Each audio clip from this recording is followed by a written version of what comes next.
لیکن یہ کہ اس میں یہ بات قطعی اور یقینی ہے کہ اس طرح کا ایک شخص پیدا ہوگا. البتہ یہ کہ آیا وہ دو ہوں گے دو مختلف اوقات میں یا ایک ہی ہوگا ایک ہی وقت میں، صرف اس میں اختلاف ہے.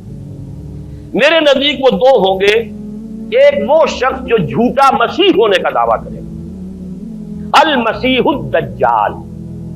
جیسے حضور نے فرمایا میری امت میں 30 دجال اٹھیں گے جو نبی کا دعویٰ کریں گے، جن میں سے 5-6 تو حضور کے اپنے زمانے میں اور آپ سے متصل اٹھ پڑے ہوئے تھے.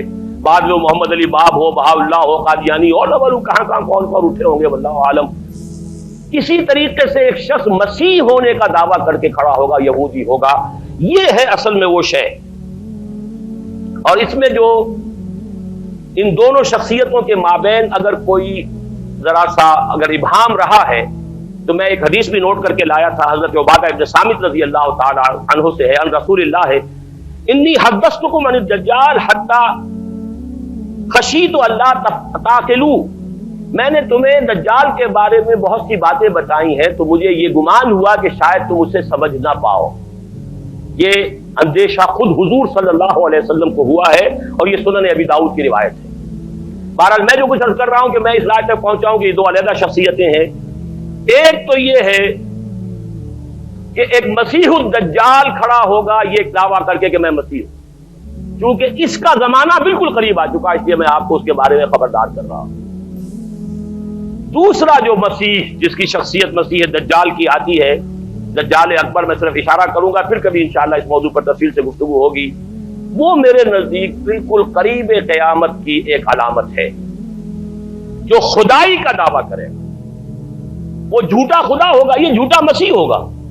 المسیح الدجال، الدجال الاکبر وہ ہوگا کہ جو قیامت کے بالکل قریب کی 3 نشانیاں ہیں. جبکہ وہ آ جائیں گی تو حدیث میں آتا ہے کہ اس کے بعد کسی شخص کے ایمان لانے کا، توبہ کرنے کا فائدہ نہیں ہوگا. ویسے تو علامات قیامت جو ہے ان میں سب سے پہلی میں نے بتایا تھا حضور کی بعثت خود علامات میں سے.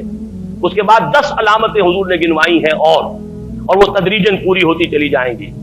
آخری علامات کے لیے حدیث سن لیجیے. عن ابی ہریرہ رضی اللہ تعالی عنہ قال قال رسول اللہ صلی اللہ علیہ وسلم ثلاث اذا خرجنا لا ينفع نفسا ایمانا لم تكن آمنت من قبل او کسبت فی ایمانها خیرا طلوع الشمس من المغرب وخروج الدجال ودابۃ الارض.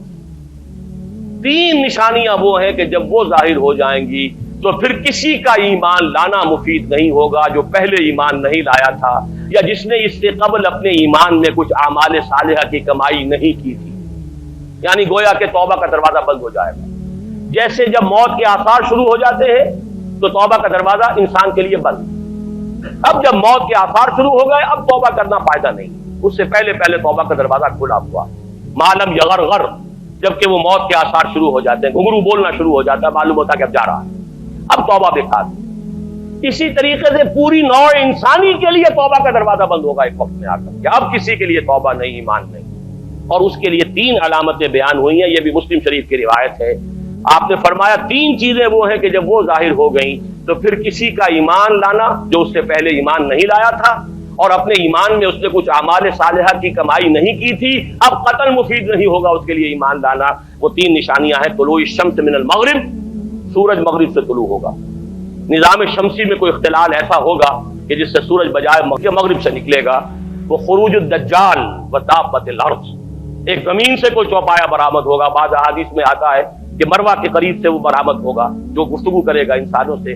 یہ بالکل خرق عادت، یعنی وہ چیزیں کہ جن کا کوئی تعلق اب اسباب جو ہے دنیا کے ان سے کوئی تعلق نہیں ہے، کوئی فزیکل لا سے تعلق نہیں ہے، وہ بالکل معجزے ہوں گے، خرق عادت ہوگا. اور خروج دجال، وہ دجال جو خدائی کا دعویٰ کرے گا. اور حدیث میں آتا ہے کہ بہت کم لوگ ہوں گے کہ جو اس کے سامنے رک سکیں گے. اکثر و بیشتر جو کمزور ایمان والے لوگ ہوں گے وہ اسے خدا تسلیم کر کے اس کی پرستش شروع کر دیں. میرے نزدیک یہ آخری چھلنی ہوگی جو لگائی جائے گی اہل ایمان کو ایک طرف کرنے کی، اور یہ قیامت کی نشانیوں میں سے آخری نشانیوں میں سے ہے.